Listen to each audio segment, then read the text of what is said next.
In 2001, a group of young writers from Liverpool started a writing workshop to take on the film world. There's Martin Scorsese. Martin Scorsese over there, look.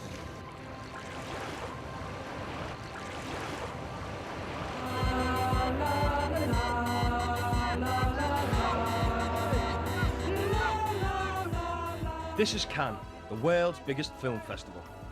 Millions of dollars worth of movies are bought and sold here. It's paparazzi, premieres, star egos and flash money. And this is me, Mick Colligan, actor, comedian and writer. Okay, this isn't Cannes, it's where I live in Liverpool. And this is me mate, actor and comic legend, Lenny Wood, off to work at Newsbar in Liverpool city centre. So, what are two no-marks like us doing here, hobnobbing with the glitterati? We're here as part of a drive to put the spotlight on filmmaking in the Northwest with our film. Under the Mud is a feel-good comedy set on a single day, written by a group of us young folks. The story follows the madcap Potts household as the family teeters on the edge of a massive breakup. But with a little bit of help from a family friend, you're gonna have to watch it to see what happens. Oh, and Lenny plays the lead. Should have been me.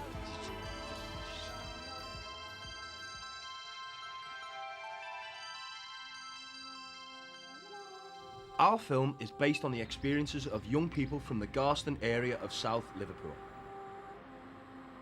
In Garston there's a railway bridge and it kind of divides it into two, and on one side of Garston there's like Garston village and all the shopping area, and on the other side, which is by the shore and the dockyards and all that, that's called Under the Bridge, and people who live under the bridge get called mud men or mud women.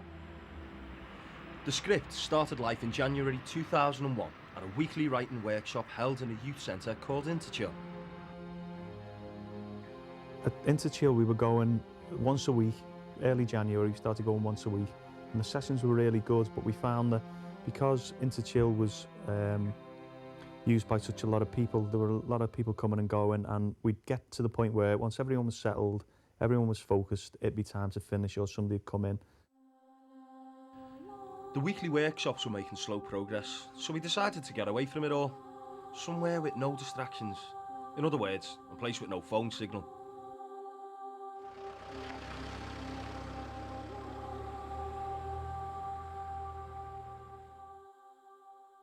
This weekend we want to take this 16-page document and expand it into as close a version as we can get before we start the dialogue. We don't want to just fill it up for the sake of it, so it's got to drive the plot on, it's got to drive the characters on. We'll do a little exercise which we've not really done before, and we'll ask everyone just a few words. What do you individually think this film is about? Appreciating what you've got. Learning to care about others. I think the film's about families and the different relationships each member of the family has with each other member of the family. It's like they don't really appreciate each other, and by the end of the film they get to know like they love each other and they need each other. We decided quite early on that our script wasn't going down a grim up north route. We wanted to tell an upbeat story with a difference. Sounds easy, it's not, but don't take my word for it. Here's the writer who created Cracker and more recently The Street, Mr. Jimmy McGovern. But to find a truly original story is difficult. And often they come from people's personal experiences. As a rough rule of thumb, a drama takes place when a man, say, wants something and there are obstacles put in his way, and he tries to overcome those obstacles and attains or fails to attain what he wants. That's roughly a drama. I just think you deserve better, that's all. Yeah, right, whatever. You don't need it. There's loads of other lads out there for you, Paula. Like who? Well, me. As if! Oh, he's proper messing, isn't he? Don't you think we had a problem with Paul? Yeah, all right, that's me back in 2002, and no, it's not a wig. The way we do it is we all sit around the table and we all just throw ideas in the sack. There's a big group and there's a lot of ridiculous ideas, believe me, but we do find a good one through it all. Like. When you're writing with a group, if you've put your bit in, then you know you can rely on other people to carry it on a bit until you get your concentration back, and you know, and they act like catalysts for everyone else. I feel. Could like someone put a crack in and go, "Use the new one, Dick"? No, because the nickname... I just put my ideas forward, and if they like them, we're here. And if they don't, so they go in the bin then. Well, I'm not usually much of a public speaker, so I do get drowned out, but I tend to save up the best ideas for just, you know, when I can just insert them in there when they're needed. He just says, I didn't see that coming.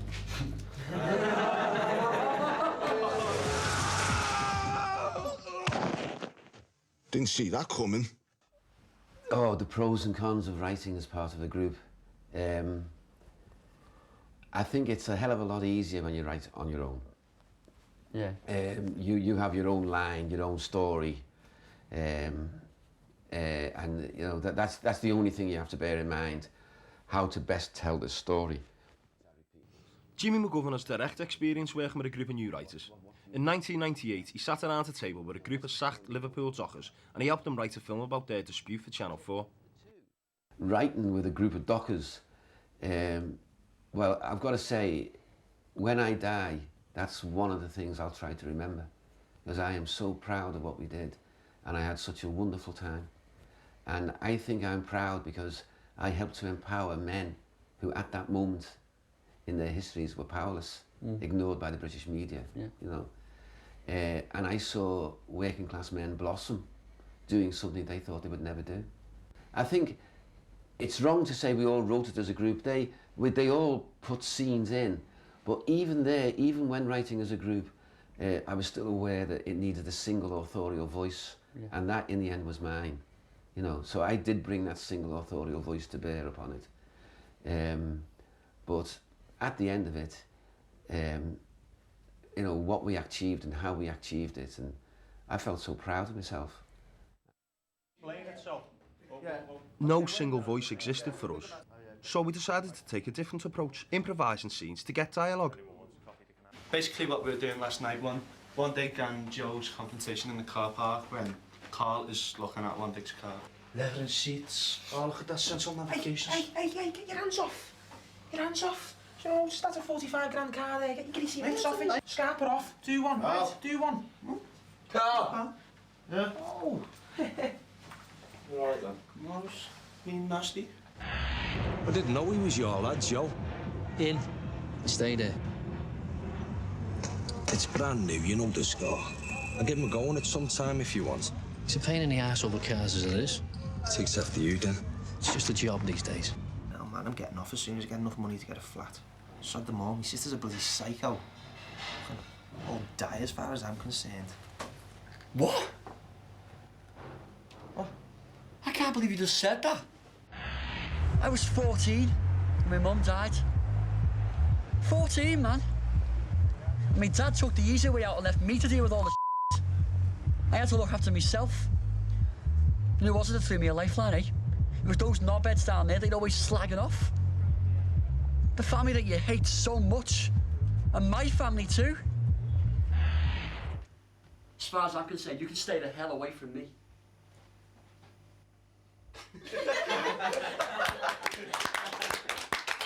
Well done, you folks. The build really worked, didn't it? And the emotional levels. In fact, because you were restraining yourself. For the first time last night, we saw improvisation of the step outline, certain scenes from that step outline that suddenly put words into the mouths of our characters for the first time. And I think, you know, I speak for both of us, but hairs on the back of the neck stood up. Do you want to watch Room, please? I am watching the road, lover. I see everything. I think we've always had the notion that we could do this film, and I think suddenly this weekend we are doing this film. After 2 years, the script was finally finished, but that was just the start of it. We needed to raise loads of money, so we held a fundraiser and got some help from a famous fan of our work. Hello, people with money. My name's Kathy Burke, and I'm here basically just to say that I've read the script of Under the Mud, and I think it's wonderful. And all I can say, my friends with the shekels, is that if you don't invest and this film comes out, you will be kicking yourselves quite hard up your own arses, up your friends' arses. So, you know, do the right thing. It'll be fantastic. Even with Kathy Burke's help, the shekels still were hard to come by. Our film didn't have any movie stars, and it was written by kids. It's not exactly what people who finance films are looking for. The fools. So, how are we going to bring our little Liverpool film to the world stage? The answer? Drug money. GlaxoSmithKline's community fund, to be exact, with 45 grand. Next thing, South Liverpool Housing Trust gave us 2 houses.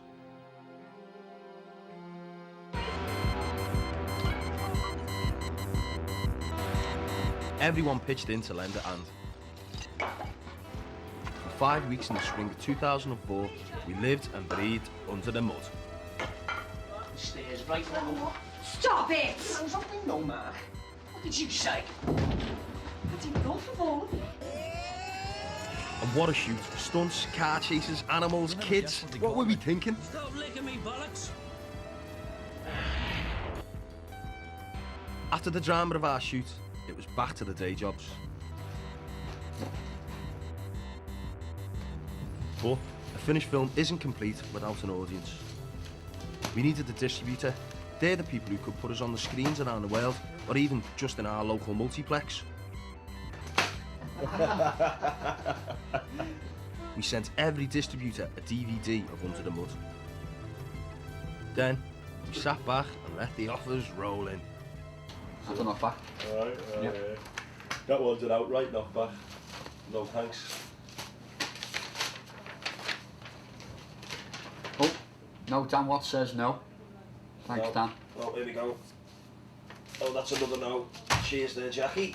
That's another set of no's for today. But nobody wanted our film. Well, it's got no big stars or a famous director. Then, in the huge pile of rejections, some amazing news. The film is accepted by its first international film festival in California, in the US of A. Wow. Oh my goodness. My good God. Well, it kind of beats Garston.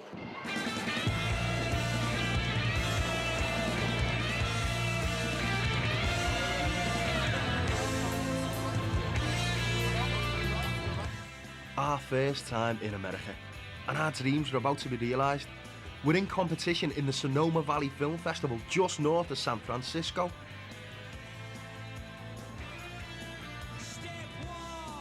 And my first impressions of the place were absolutely gobsmacked. It was the most amazing place I've ever seen. You just got to look back there and see the view, which is absolutely, well, breathtaking.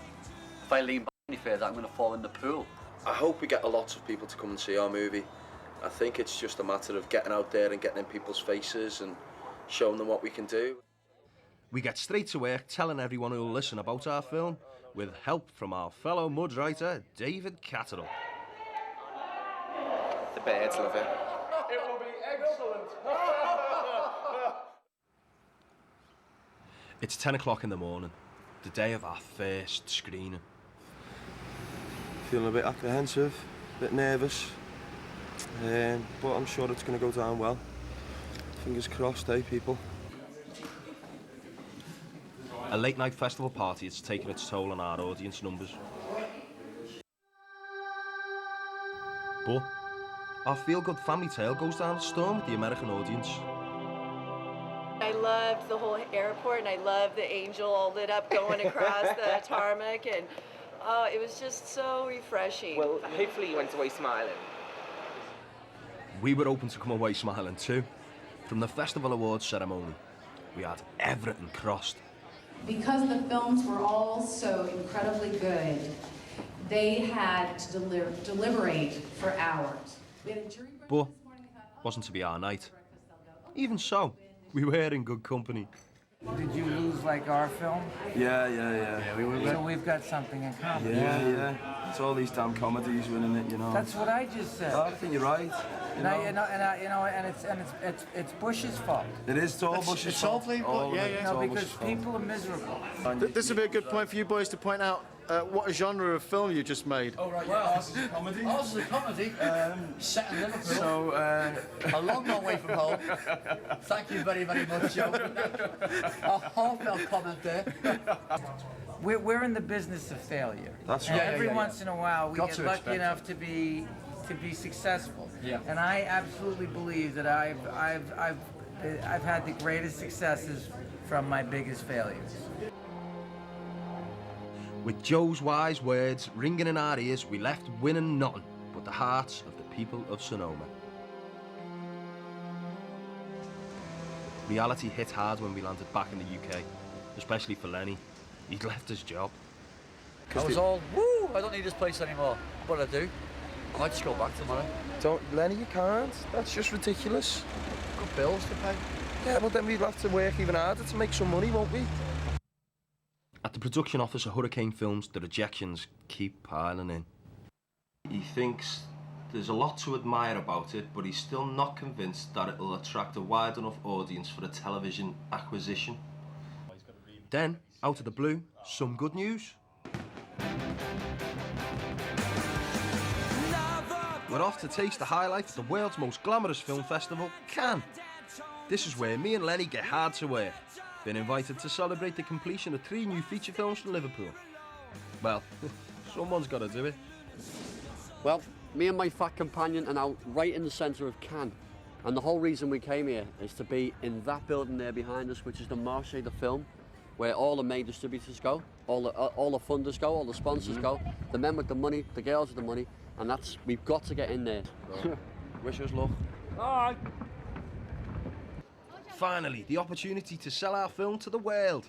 But the security in Cannes is notorious. No pass, get you to firm, none. That's French for no. Right, well, as you've probably seen just then, basically we can't get in. No. Our producer has done 2 stupid things. 1, he's given us the wrong pass. And 2, he's given us the wrong dates on the wrong pass. So we basically can't get anywhere. Actually, we can go in a UK Film Council tent. And get a coffee. We can get a coffee. That's about the best we can do. So let's just have a sum up here. We've come to Cannes. We've come to Cannes. To get some coffee. There's more than just coffee at the UK Pavilion. The place is full of film folk of all sorts. Time to get clued up on film promotion. At this level, it's very much a circus can, isn't it? Yeah, You've got 2 definite sides to it. You've got the red carpet side, the paparazzi, the Hollywood glitz, all the stars. And the Lenny and Mick side. And then the Lenny and Mick side, which is just drink and debauchery. We get tips from some really big players on how to make a splash in the film world. You can always take your clothes off and run around the cross set or something, get arrested or something like that. Wait a second. Dolph Lundgren wants us to take our clothes off. I mean, all right, don't do it now, please. Lenny, put it away. Nice abs.